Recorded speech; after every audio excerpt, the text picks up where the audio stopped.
강남의 한 아파트 단지에서 벌어진 충격적인 가족 이야기가 화제를 모으고 있습니다. 남편을 잃고 홀로 남은 70대 후반 할머니의 운명이 예상치 못한 방향으로 극적인 반전을 맞이했다고 합니다. 평생 가족을 위해 희생하며 살아온 한 어머니가 아들 집에서 겪게 된 일은 단순한 가족 갈등을 넘어서 우리 사회 노인 문제의 현실을 적나라하게 보여주고 있습니다. 사랑하는 자식들에게 버림받을 위기에 처했던 한 어머니의 이야기는 분노와 슬픔을 넘어 감동과 희망의 메시지를 전하고 있다고 합니다. 재산을 둘러싼 숨겨진 음모와 가족 간의 배신, 그리고 마침내 찾아온 진정한 해방의 순간까지. 과연 이 할머니에게 무슨 일이 있었던 걸까요? 그리고 어떻게 자신의 존엄을 되찾게 되었을까요? 지금부터 여러분께 그 특별하고 감동적인 이야기를 전해드리겠습니다. 여기서 잠깐 더 많은 이야기와 재미있는 콘텐츠를 놓치지 않으시려면 지금 바로 구독과 알림 설정을 해주세요. 여러분의 관심이 저희 채널에게 큰 힘이 됩니다. 11월의 차가운 바람이 장례식장 앞들을 스쳐 지나가면서 국화꽃 향기를 실어 날렸습니다. 박영숙은 검은 상복을 입고 영정 사진 앞에 앉아 있었어요. 45년을 함께한 남편 박철수의 미소가 담긴 사진이 그녀를 내려다보고 있었죠. 여보, 정말 혼자 가시려고 하세요? 영숙은 마음속으로 남편에게 속삭였습니다. 손끝이 차갑게 식어가는 것을 느끼면서도 눈물을 참으려 애썼어요. 78세의 나이에 홀로 남겨진다는 현실이 아직 실감나지 않았거든요. 장례식장 안은 조문객들로 붐볐습니다. 남편이 30년간 근무했던 중학교 동료 교사들, 동네 이웃들, 그리고 가족들이 모여 있었죠. 하지만 영숙의 마음은 공허했어요. 가장 가까운 사람이 떠났다는 사실 앞에서 모든 것이 무의미하게 느껴졌거든요. 어머니, 그만 좀 우세요. 아버지도 편히 가시게. 장남 박현수가 어머니 옆에 앉으며 말했습니다. 40대 중반의 현수는 내과 전문의로 일하고 있었어요. 단정한 양복 차림에 금태 안경을 쓴 모습이 제법 의젓해 보였죠. 하지만 영숙은 아들의 목소리에서 뭔가 다른 것을 감지했어요. 형, 어머니가 슬퍼하시는 게 당연하잖아. 막내 아들 박민수가 형 옆에 다가왔습니다. 30대 후반의 민수는 화가로 활동하고 있었어요. 아직 결혼하지 않은 채 작은 아틀리에를 운영하며 근근히 살아가고 있었죠. 형과는 달리 감정이 풍부하고 섬세한 성격이었어요. 그렇긴 하지만 현수가 말끝을 흐렸습니다. 영숙은 두 아들 사이에 미묘한 긴장감을 느꼈어요.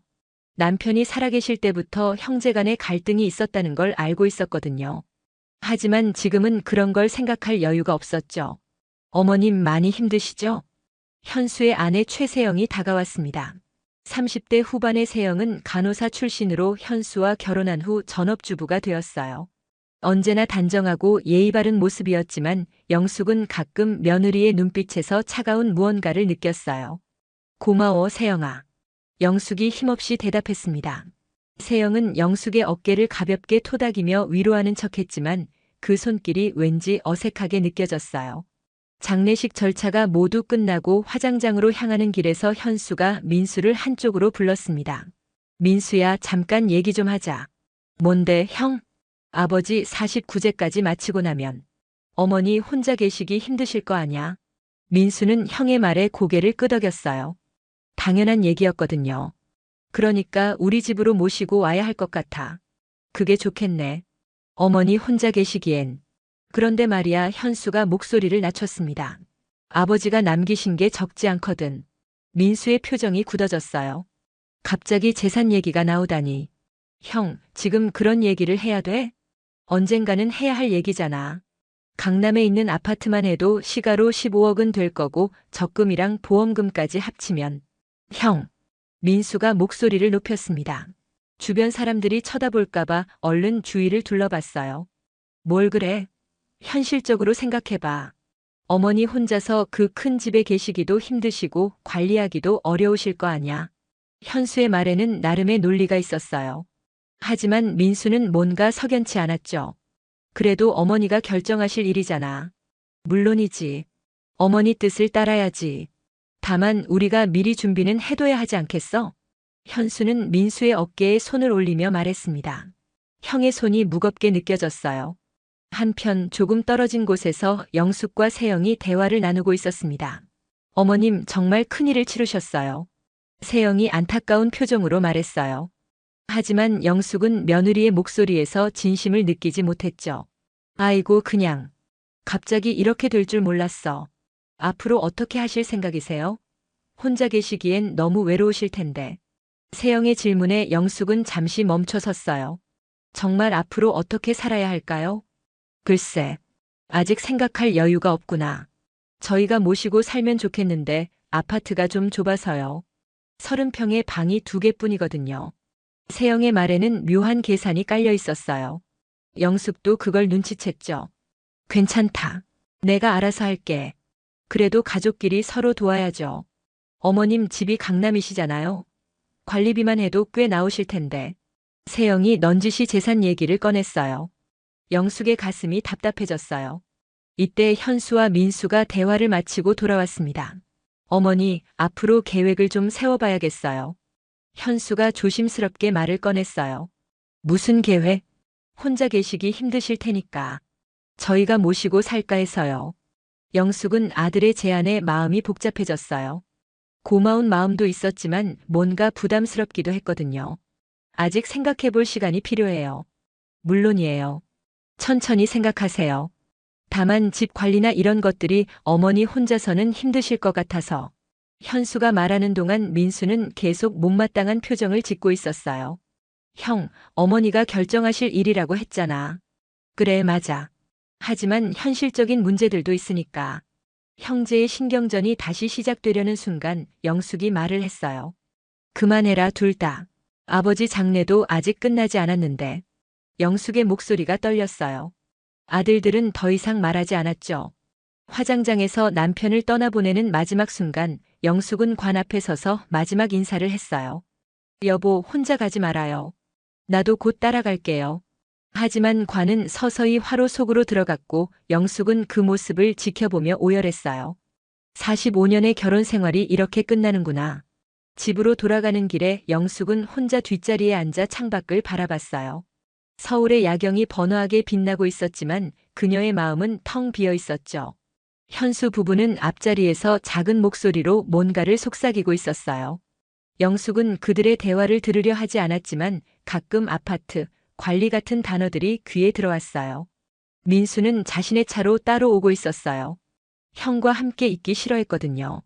영숙이 살고 있는 강남의 30평 아파트에 도착했을 때 현수가 말했어요. 어머니, 며칠 더 생각해 보세요. 혼자 계시기엔 너무 외로우실 거예요. 그래, 알겠다. 영숙은 지친 목소리로 대답했어요. 정말 모든 게 귀찮았거든요. 집안은 여전히 남편의 흔적으로 가득했어요. 거실 소파에는 남편이 즐겨 읽던 신문이 놓여 있었고 침실에는 그의 옷들이 그대로 걸려 있었죠. 영숙은 남편의 옷을 만지며 눈물을 흘렸어요. 여보, 정말 어떻게 하면 좋을까요?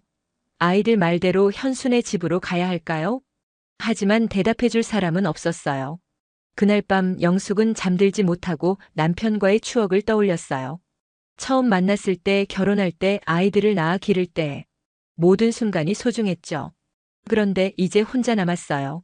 78세의 나이에 새로운 인생을 시작해야 하는 거죠. 다음 날 아침 민수가 찾아왔어요. 어머니, 밤새 잘 주무셨어요?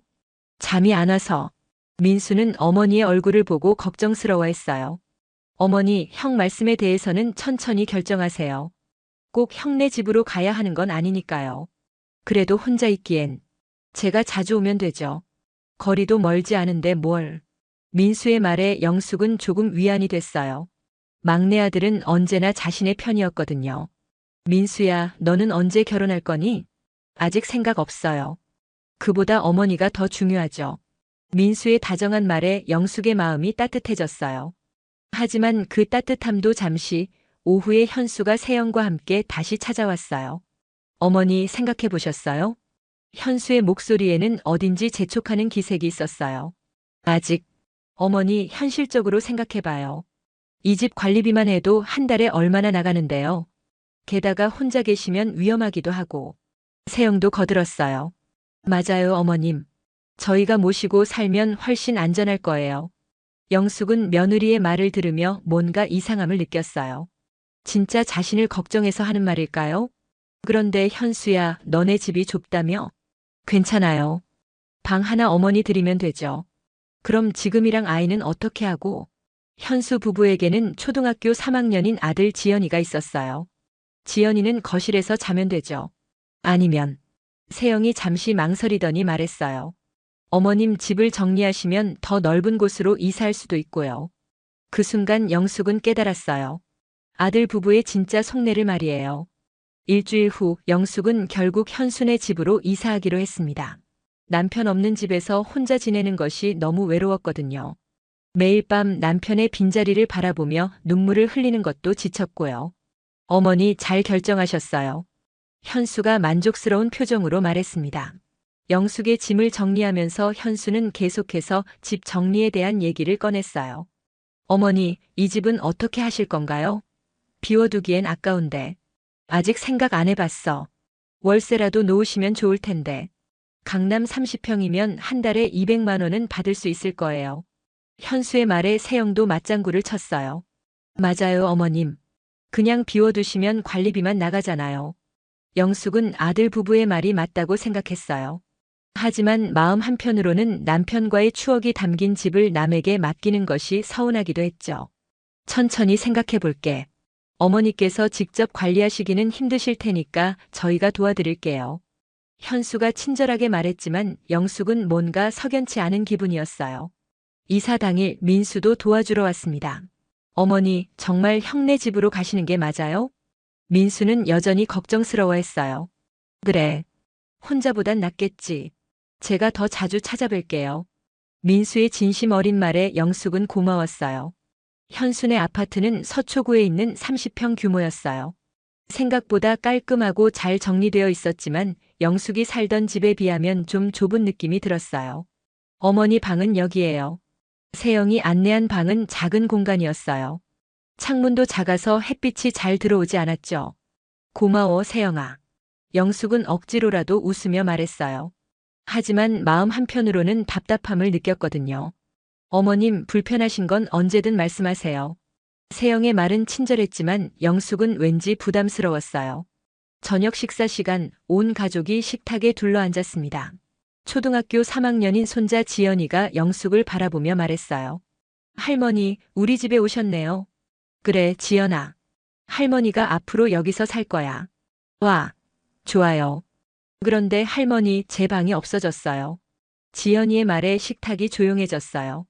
지연아, 할머니께서 우리와 함께 사시게 된 거니까 양보해야지. 현수가 아들을 달랬지만 아이의 표정은 별로 좋지 않았어요. 지연아, 할머니가 미안하다. 불편하게 해서. 영숙이 손자에게 사과하려 하자 세영이 말했어요. 어머님 괜찮아요. 지연이도 금방 적응할 거예요. 하지만 세영의 목소리에는 어딘지 차가운 기색이 있었어요. 첫날 밤 영숙은 새로운 방에서 잠을 이루지 못했습니다. 낯선 공간, 낯선 소리들이 불편했거든요. 거실에서 들려오는 텔레비전 소리, 옆방에서 들려오는 지연이의 뒤척임 소리까지. 내가 잘한 결정일까? 영숙은 천장을 바라보며 생각했어요. 다음 날 아침 영숙은 일찍 일어나서 아침 준비를 도우려 했습니다. 어머님 괜찮아요. 쉬세요. 세영이 말렸지만 영숙은 가만히 있을 수 없었어요. 아니야, 내가 할 수 있는 일은 해야지. 그래도 세영의 표정이 미묘하게 변했어요. 마치 자신의 영역을 침범당한 것 같은 기분이 든 거죠. 영숙은 김치찌개를 끓이기 시작했어요. 남편이 좋아했던 음식이었거든요. 어머님, 저희는 보통 간단하게 먹거든요. 현수 오빠도 다이어트 중이고. 세영의 말에 영숙은 당황했어요. 아, 그래? 그럼 이건 내가 혼자 먹을게. 그게 아니라. 세영이 말끝을 흐렸어요. 그때 현수가 세수를 마치고 나왔습니다. 어머니, 벌써 일어나셨어요? 응, 아침 준비 좀 도우려고. 고마워요. 그런데 어머니, 저희 집 생활 패턴이 아침은 좀 가볍게 먹어서 보통 간단하게 시리얼이나 토스트로 때우거든요. 현수의 말에 영숙은 섭섭했어요. 정성껏 끓인 김치찌개가 무색해졌거든요. 그럼 이건 어떻게 하지? 어머니가 드세요. 저희는 괜찮아요. 결국 영숙은 혼자서 김치찌개를 먹어야 했어요. 가족들은 각자 시리얼과 토스트로 간단히 아침을 해결했죠. 며칠이 지나면서 영숙은 점점 더 어색함을 느꼈습니다. 아침에 일찍 일어나서 청소를 하려 하면 세영이 말렸고 빨래를 하려 하면 또 말렸어요. 어머님, 그냥 쉬세요. 제가 할게요. 세영의 말은 친절했지만 영숙은 자신이 무용지물이 된 것 같았어요. 나도 뭔가 해야 하는데. 어머님은 연세도 있으시니까 무리하지 마세요. 연세가 있다는 말에 영숙은 상처받았어요. 자신이 늙었다는 걸 새삼 깨닫게 되었거든요. 그러던 어느 날 지연이가 학교에서 돌아와서 울음을 터뜨렸어요. 엄마, 저 숙제해야 하는데 책상이 없어요. 지연이의 책상은 영숙의 방으로 들어가면서 거실로 옮겨졌는데 거실에서는 집중이 안 된다는 거였어요. 지연아, 참아라. 할머니께서 계시니까. 현수가 아들을 달랬지만 지연이는 계속 투정을 부렸어요. 싫어요. 제 방 돌려주세요. 아이의 울음소리에 영숙의 마음이 무거워졌어요. 자신 때문에 손자가 불편해하고 있다는 생각이 들었거든요. 지연아, 할머니가 미안해. 할머니 때문에. 어머님 괜찮아요. 아이가 적응하면 될 일이에요. 세영이 말했지만 그 표정은 전혀 괜찮지 않았어요. 그날 밤 영숙은 현수 부부의 대화를 우연히 들었습니다. 여보, 언제까지 이렇게 살아야 해? 세영의 목소리였어요. 조금만 참아. 어머니도 적응하시면 나아질 거야. 그게 문제가 아니야. 지연이가 너무 스트레스 받고 있어. 오늘도 학교에서 친구들한테 놀림받았대. 할머니 때문에 방을 뺏겼다고. 영숙의 가슴이 철렁했어요. 그냥 조금만 더 기다려보자. 언제까지? 어머님 집은 그냥 비워두고 있고 우리는 이렇게 불편하게 살고. 세영의 말이 점점 날카로워졌어요. 세영아, 목소리 좀 낮춰. 답답해 죽겠어. 차라리 요양원을. 야, 그런 말 하지 마. 현수가 아내를 제지했지만 영숙은 이미 모든 걸 들었어요. 요양원이라는 단어가 가슴에 박혔거든요. 내가 이 집에서 환영받지 못하는구나. 영숙은 눈물을 삼키며 생각했어요. 다음 날 민수가 찾아왔습니다. 어머니, 어떻게 지내세요? 응, 괜찮아. 하지만 영숙의 표정은 전혀 괜찮지 않았어요. 민수는 금세 눈치챘죠. 뭔가 불편한 일이 있으세요?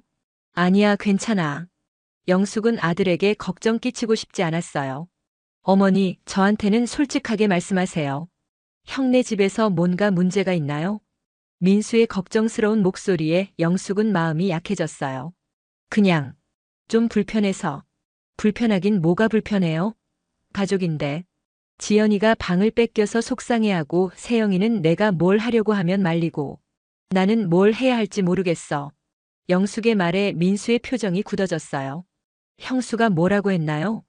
별말은 안 했는데. 그냥 분위기가. 민수는 형수의 성격을 잘 알고 있었어요. 겉으로는 친절하지만 속으로는 계산적인 사람이었거든요. 어머니, 혹시 힘드시면 언제든 말씀하세요. 다른 방법을 찾아볼게요. 고마워, 민수야. 하지만 영숙은 아직 포기하고 싶지 않았어요. 가족이니까 시간이 지나면 나아질 거라고 생각했거든요. 그런데 며칠 후 더 심각한 일이 벌어졌습니다. 영숙이 지연이를 돌보다가 실수한 거예요. 지연이가 소파에서 뛰어놀다가 떨어져서 무릎을 다쳤거든요. 아야, 아파요. 지연이의 울음소리에 세영이 달려왔어요. 어머님, 뭔 일이에요? 지연이가 소파에서 뛰다가 떨어졌어. 어머님이 옆에 계셨잖아요. 세영의 목소리가 날카로워졌어요. 미안해, 세영아. 내가 잠깐 딴 생각을. 어머님, 아이 다치면 어떻게 해요? 세영이 화를 내자 영숙은 더욱 위축되었어요. 정말 미안해. 내가 조심하지 못해서. 그때 현수가 들어왔어요. 무슨 일이야? 지연이가 다쳤어요. 어머님이 보고 계시다가. 세영의 말에 현수의 표정도 어두워졌어요. 어머니, 좀 더 조심하셔야죠. 현수의 차가운 목소리에 영숙은 깊이 상처받았어요. 아들도 자신을 탓하는 것 같았거든요. 그날 밤 영숙은 남편의 영정 사진을 바라보며 눈물을 흘렸어요. 여보, 내가 여기서 뭘 하고 있는 걸까요? 집만 되는 것 같아요. 하지만 사진 속 남편은 대답해주지 않았어요. 며칠 후 더 충격적인 일이 벌어졌습니다. 영숙이 우연히 세영의 휴대폰을 보게 된 거예요. 화장실을 다녀오는 길에 세영이 휴대폰을 소파에 두고 간 걸 발견했거든요. 그런데 메시지 알림이 떠 있었어요. 요양원 상담 어떻게 됐어? 영숙의 심장이 철렁 내려앉았어요. 요양원? 자신을 요양원에 보내려고 한다고. 손이 떨리며 휴대폰을 집어들었어요. 더 많은 메시지가 있었거든요. 시설 괜찮던데. 한 달에 200만 원 정도면 될 것 같아. 어머님한테는 언제 말할 거야? 좀 더 기다리다가. 자연스럽게 얘기해봐야지. 영숙은 온몸이 떨렸어요.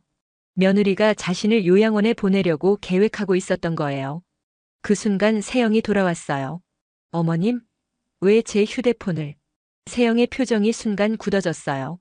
영숙이 메시지를 봤다는 걸 알아챈 거죠.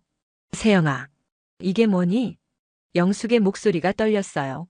어머님, 그게 나를 요양원에 보내려고 했어? 세영은 당황하며 둘러댔어요. 아니에요, 어머님. 그냥 혹시 몰라서 알아본 거예요. 혹시 몰라서? 영숙의 목소리가 커졌어요. 어머님, 진정하세요. 오해예요. 하지만 영숙은 더 이상 속지 않았어요. 며느리의 진짜 속마음을 알게 된 거거든요. 그때 현수가 들어왔어요. 무슨 일이야? 왜 이렇게 시끄러워? 현수야, 이게 뭐니?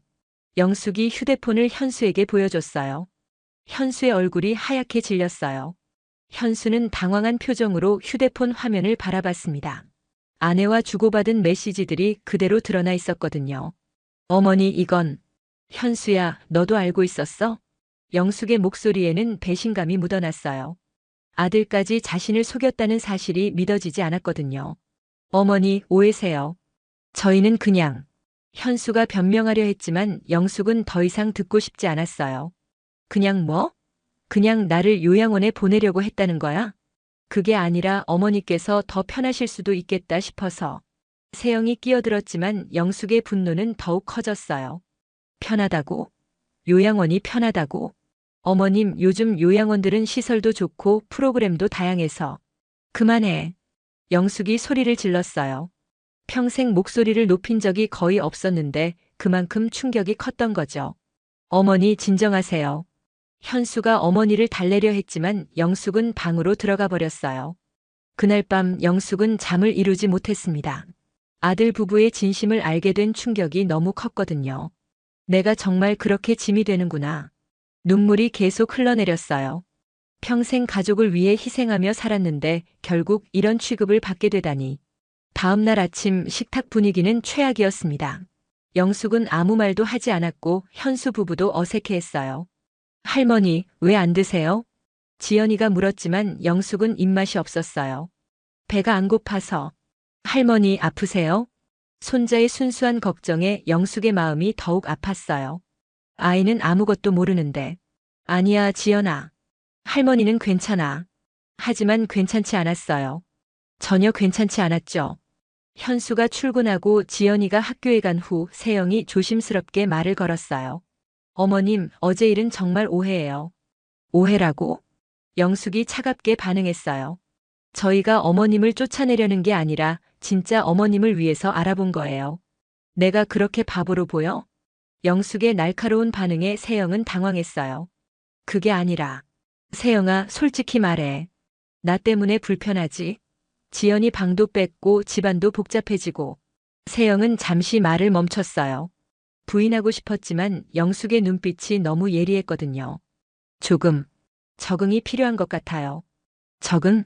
어머님도 저희도 서로 맞춰가야 하는 시간이 필요하다는 뜻이에요. 세영의 말은 표면적으로는 합리적이었지만 영숙은 그 속에 숨은 의미를 알 수 있었어요. 그날 오후 민수가 찾아왔습니다. 어머니, 안색이 왜 이렇게 안 좋으세요? 민수는 어머니의 변화를 금세 알아챘어요. 그냥 좀 피곤해서. 뭔가 있었나요? 형이나 형수가. 아니야, 별일 없어. 하지만 영숙의 표정은 전혀 괜찮지 않았어요. 어머니, 저한테는 솔직하게 말씀하세요. 민수의 간절한 말에 영숙은 결국 어제 있었던 일을 털어놨어요. 뭐라고요? 요양원? 민수의 목소리가 높아졌어요. 그래, 세영이 휴대폰에서 봤어. 요양원 상담받은 얘기까지 있더라. 민수의 얼굴이 일그러졌어요. 형이 그런 생각을 하고 있었다고요? 현수도 알고 있었던 것 같아. 어머니, 이건 말이 안 돼요. 형이 어떻게 그럴 수가. 민수는 화가 났어요. 형의 이기적인 모습을 알고는 있었지만 이 정도일 줄은 몰랐거든요. 민수야, 나는 어떻게 해야 할까? 영숙의 힘없는 목소리에 민수의 마음이 아팠어요. 어머니, 일단 제 집으로 오세요. 너네 집은 더 좁잖니? 상관없어요. 어머니가 편하신 게 중요하죠. 민수의 진심 어린 제안에 영숙은 고마웠지만 선뜻 결정하기 어려웠어요. 좀 더 생각해 볼게. 어머니, 너무 참지 마세요. 스트레스 받으시면 몸에 안 좋아요. 그날 저녁 현수가 퇴근 후 영숙을 찾아왔어요. 어머니, 어제 일로 오해가 있었던 것 같은데. 오해가 아니라 사실이잖니. 영숙의 냉정한 반응에 현수는 당황했어요. 어머니, 저희가 어머니를 귀찮아하는 건 아니에요. 그럼 뭐야? 요양원 알아보는 건 뭐고? 그건 혹시 어머니께서 더 전문적인 케어를 받으시면 좋겠다 싶어서. 현수의 변명은 들을수록 공허했어요. 전문적인 케어? 나는 환자가 아니야. 그게 아니라. 현수야, 솔직하게 말해. 나 때문에 불편하지? 현수는 잠시 말을 멈췄어요. 어머니의 직접적인 질문에 어떻게 답해야 할지 몰랐거든요. 조금 적응이 필요한 것 같아요. 결국 현수도 아내와 같은 말을 했어요. 적응이라. 영숙은 씁쓸하게 웃었어요. 어머니, 시간을 좀 더 주세요. 저희도 노력할게요. 하지만 영숙은 더 이상 믿을 수 없었어요. 며칠 후 상황은 더욱 악화되었습니다. 지연이가 할머니에게 짜증을 내기 시작한 거예요. 할머니, 텔레비전 볼 수 없어요? 할머니가 계속 보고 계세요. 아, 미안하다. 지연아. 영숙이 리모컨을 건네주려 하자 지연이가 투덜거렸어요. 엄마, 언제까지 할머니랑 같이 살아야 해요? 아이의 말에 영숙은 깊이 상처받았어요. 지연아, 그런 말하면 안 돼. 세영이 아들을 타일렀지만 진심이 담기지 않은 목소리였어요. 하지만 제 방도 없고 친구들도 못 부르고. 지연이의 불만은 계속되었고 영숙은 점점 더 작아졌어요. 그날 밤 영숙은 혼자 울었습니다. 손자까지 자신을 귀찮아한다는 사실이 너무 슬펐거든요. 내가 정말 이 집에서 환영받지 못하는구나. 다음 날 더 심각한 일이 벌어졌습니다.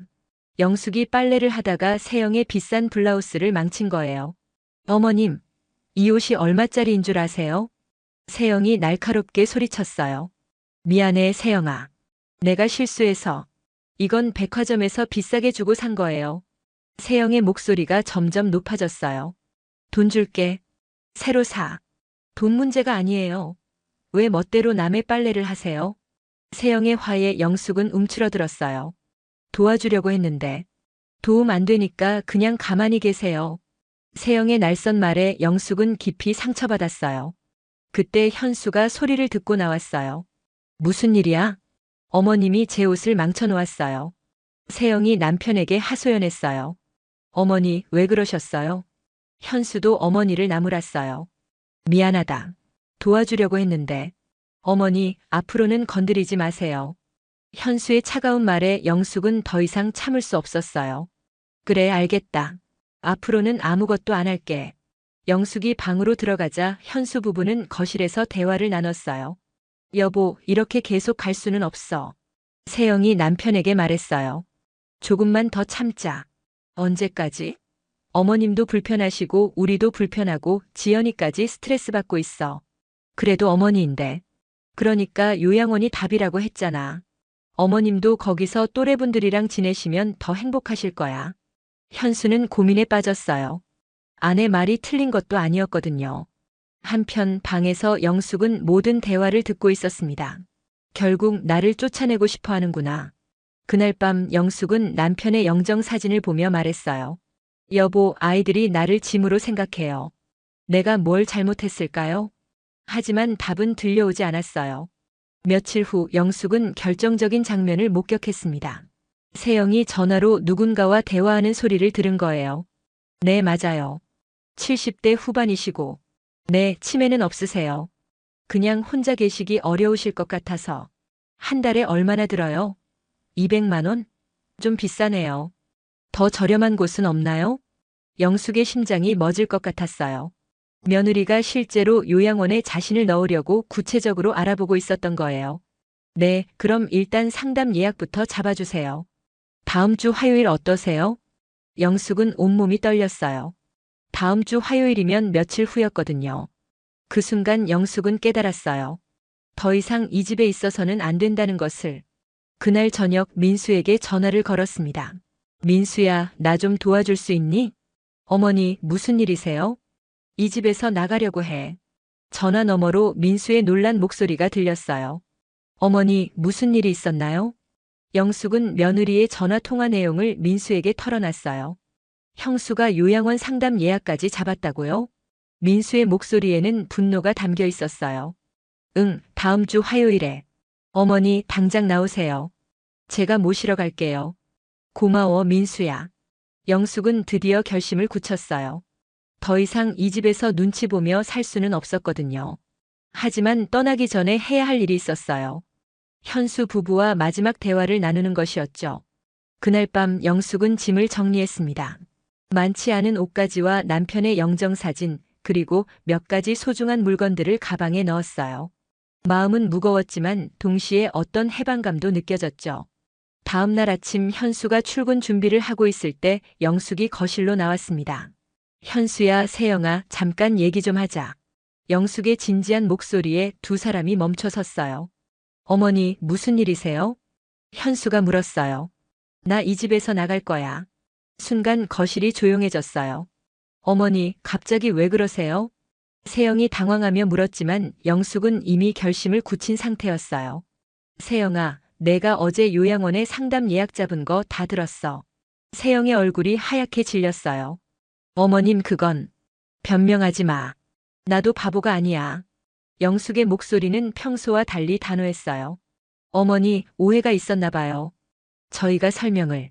현수가 말하려 했지만 영숙이 손을 들어막았어요. 현수야, 너도 알고 있었지? 나를 요양원에 보내려는 계획을. 현수는 아무 말도 할 수 없었어요. 어머니, 저희는 정말 어머니를 위해서. 내가 뭘 위해서? 너희들 편의를 위해서겠지. 영숙의 날카로운 지적에 세영은 할 말을 잃었어요. 지연이 방도 뺐고 집안 분위기도 어색하게 만들고. 나도 알아. 내가 여기서 환영받지 못한다는 걸. 그때 학교 갈 준비를 하던 지연이가 나왔어요. 할머니, 어디 가세요? 순수한 손자의 물음에 영숙의 마음이 아팠어요. 지연아, 할머니가 다른 곳으로 이사 가게 됐어. 왜요? 할머니 여기 싫어요? 아이의 말에 영숙은 눈물이 날 것 같았어요. 아니야, 지연아. 할머니가 지연이를 싫어하는 게 아니라 할머니가 다른 곳에서 살기로 했어. 그럼 제 방 다시 쓸 수 있어요? 지연이의 솔직한 반응에 현수 부부는 당황했어요. 지연아, 그런 말하면 안 돼. 세영이 아들을 타일렀지만 이미 늦었어요. 괜찮아, 지연아. 내 방 다시 쓰렴. 영숙이 손자의 머리를 쓰다듬으며 말했어요. 그때 현관벨이 울렸어요. 민수가 온 거였죠. 어머니, 준비되셨어요? 민수가 들어오자 현수의 표정이 굳어졌어요. 민수야, 넌 이미 알고 있었어? 형, 어머니를 요양원에 보내려고 했다면서요? 민수의 목소리에는 분노가 담겨 있었어요. 그건, 형, 어떻게 그럴 수가 있어요? 어머니가 얼마나 상처받으셨는지 알아요? 민수야, 우리 사정도 좀 이해해봐. 세영이 끼어들었지만 민수는 차갑게 반응했어요. 무슨 사정이요? 어머니 재산 때문이죠? 뭐라고? 현수가 놀랐어요. 어머니 강남 아파트 형수가 월세 놓자고 한 거 저도 들었어요. 그리고 어머니를 요양원에 보내면 그 돈으로 더 큰 집으로 이사 갈 수 있고. 민수의 날카로운 지적에 현수 부부는 할 말을 잃었어요. 민수야, 그런 게 아니야. 그럼 뭐예요? 어머니가 불편해서요? 어머니가 뭘 잘못했는데요? 민수의 목소리가 점점 높아졌어요. 어머니는 평생 우리를 위해 희생하셨잖아요. 아버지 교사 월급으로 우리 대학까지 보내주시고 형 의대 갈 때도 얼마나 고생하셨는데. 민수야, 목소리 좀 낮춰. 현수가 주변을 의식하며 말했지만 민수는 멈추지 않았어요. 어머니 가요. 더 이상 여기 계실 필요 없어요. 영숙은 고개를 끄덕였어요. 정말 더 이상 이 집에 있고 싶지 않았거든요. 어머니, 정말 가시는 거예요? 현수가 마지막으로 물었어요. 그래, 가는 게 모두에게 좋을 것 같아. 어머님, 저희가 잘못했어요. 다시 한번 기회를. 세영이 애원했지만 영숙의 마음은 이미 돌아선 후였어요. 세영아, 고마웠어. 그동안. 영숙의 차분한 말에 세영은 더 이상 할 말이 없었어요. 민수가 어머니의 짐을 들고 현관으로 향했어요. 형, 어머니 아파트 일도 어머니가 직접 결정하실 거예요. 형이 관여할 일이 아니니까. 민수의 경고에 현수는 아무 말도 하지 못했어요. 할머니, 안녕히 가세요. 지연이가 작게 인사했어요. 영숙은 손자에게 마지막 포옹을 해줬어요. 지연아, 할머니가 많이 사랑한다. 건강하게 잘 자라렴. 네, 할머니. 영숙은 현수 부부를 마지막으로 바라봤어요. 현수야, 세영아, 건강하게 잘 살아. 어머니. 현수가 뭔가 말하려 했지만 영숙은 이미 돌아서고 있었어요. 민수의 차에 타면서 영숙은 창밖을 바라봤어요. 2달 동안 살았던 아파트가 점점 멀어져 갔어요. 어머니, 괜찮으세요? 민수가 걱정스럽게 물었어요. 응, 괜찮아. 오히려 마음이 편해졌어. 당분간 제 집에 계시다가 천천히 계획 세워요. 민수의 아틀리에는 작았지만 따뜻했어요. 벽에는 민수가 그린 그림들이 걸려 있었고 어딘지 자유로운 분위기였죠. 여기가 훨씬 편해 보이네. 영숙이 주위를 둘러보며 말했어요. 좁긴 하지만 어머니 방은 따로 만들어 드릴게요. 고마워, 민수야. 며칠 후 영숙은 중요한 결정을 내렸습니다. 강남 아파트를 정리하고 시골로 내려가기로 한 거예요. 어머니, 정말 시골로 가실 거예요? 민수가 놀라며 물었어요. 응, 아버지 고향 근처에 작은 집을 하나 구하려고 해. 너무 외로우시지 않을까요? 외로움이야 어디서든 느낄 수 있잖니. 차라리 공기 맑은 곳에서 편히 살고 싶어. 영숙의 결심은 확고했어요. 한편 강남 아파트를 정리하는 과정에서 현수가 찾아왔습니다. 어머니, 진짜 집을 파실 건가요? 그래, 너무 큰 집이야. 나 혼자 살기엔. 그럼 저희가 관리해 드릴게요. 현수가 제안했지만 영숙은 단호하게 거절했어요. 필요 없어. 내일은 내가 알아서 할게. 어머니, 저희가 잘못했어요. 용서해 주세요. 현수가 사과했지만 영숙의 마음은 이미 돌아선 후였어요. 현수야, 너도 내 가족을 챙겨야지. 나는 나대로 살아갈 테니까 걱정하지 마. 그래도 그만해. 이미 결정한 일이야. 몇 주 후 영숙은 경기도 외곽의 작은 마을로 이사했습니다. 15평 정도의 작은 집이었지만 마당도 있고 주변 경치도 아름다웠어요. 어머니, 여기 정말 좋네요. 민수가 이사를 도우며 말했어요. 그치? 공기도 맑고 조용하고. 영숙은 오랜만에 편안한 표정을 지었어요. 자주 올게요, 어머니. 고마워, 민수야. 너만 있으면 돼. 새로운 집에서의 첫날 밤 영숙은 남편의 영정사진을 벽에 걸었어요. 여보, 우리 새 집이에요. 어때요? 마치 남편이 대답하는 것 같은 기분이 들었어요. 며칠 후 영숙은 마을 할머니들과 친해졌습니다. 다들 비슷한 나이라 금세 어울렸어요. 영숙 씨, 서울에서 오셨다면서요? 네, 아들네 집에 있다가 나왔어요. 아이고, 왜요? 요즘 젊은 사람들이. 마을 할머니들은 영숙의 사정을 금세 이해했어요. 비슷한 경험을 한 사람들이 많았거든요. 그래도 여기서 편히 사세요. 우리가 도와드릴게요. 따뜻한 말에 영숙의 마음이 따뜻해졌어요. 한 달 후 현수가 아내와 함께 찾아왔습니다. 어머니, 어떻게 지내세요? 잘 지내고 있어. 영숙의 대답은 담담했어요. 어머님, 저희가 정말 잘못했어요. 다시 같이 살아요. 세영이 사과했지만 영숙은 고개를 저었어요. 필요 없어. 나는 여기가 좋아. 하지만 혼자 계시기엔. 혼자가 뭐 어때? 눈치 보며 사는 것보다 훨씬 나아. 영숙의 단호한 말에 현수 부부는 할 말을 잃었어요. 그럼 가끔 찾아뵐게요. 억지로 오지 마. 너희도 바쁠 텐데. 영숙은 더 이상 아들에게 기대하지 않았어요. 그날 저녁 민수가 전화를 걸어왔어요. 어머니, 형이 찾아갔다면서요? 응, 갔다 갔어. 뭐라고 하던가요? 같이 살자고 하더라. 하지만 거절했어. 잘하셨어요, 어머니. 어머니 인생은 어머니가 결정하시는 거예요. 민수의 지지에 영숙은 고마웠어요. 계절이 바뀌고 영숙은 시골 생활에 완전히 적응했습니다. 마당에 채소도 기르고 마을 할머니들과 함께 운동도 하며 건강한 일상을 보냈어요. 어느 날 마을 할머니가 말했어요. 영숙 씨, 요즘 표정이 많이 밝아지셨네요. 그래요? 처음 오셨을 때는 많이 우울해 보이셨는데 지금은 완전히 다른 사람 같아요. 영숙은 거울을 보며 자신의 변화를 확인했어요. 정말 예전보다 밝아진 것 같았어요. 그해 겨울 영숙은 남편의 기일을 맞았습니다. 민수가 함께 성묘를 갔어요. 아버지, 어머니가 이제 정말 행복하세요. 민수가 아버지 묘 앞에서 말했어요. 그래 여보. 이제 내가 내 인생의 주인이 됐어요. 영숙도 남편에게 속삭였어요. 그날 밤 집으로 돌아온 영숙은 일기를 썼어요. 여보, 오늘 참 좋은 하루였어요. 민수와 함께 당신을 배웠고 마을 할머니들과 저녁도 함께 먹었어요. 예전엔 남의 눈치를 보며 살았는데 이제는 내가 하고 싶은 대로 살고 있어요. 이게 진짜 행복인 것 같아요. 창밖으로는 눈이 내리고 있었어요. 하얀 눈이 마당을 덮으며 조용한 평화를 만들어냈죠. 영숙은 따뜻한 차를 마시며 창밖을 바라봤어요. 78세의 나이에 새로운 인생을 시작한 거죠. 엄마는 짐이 아니에요. 영숙이 혼자 중얼거렸어요. 엄마도 자신의 인생을 살 권리가 있어요. 그 순간 바람에 실려온 것 같은 남편의 목소리가 들렸어요. 잘했어, 영숙아. 정말 잘했어.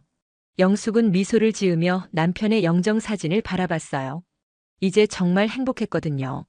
마을의 조용한 밤이 깊어갔고 영숙은 처음으로 진정한 평안을 느꼈어요. 더 이상 누구의 짐이 아닌 자신의 삶을 사는 한 명의 독립적인 여성으로서 말이죠. 그렇게 엄마는 짐이 아닙니다의 이야기는 끝났습니다. 영숙은 비로소 자신의 인생을 되찾았고 진정한 행복을 찾게 되었어요.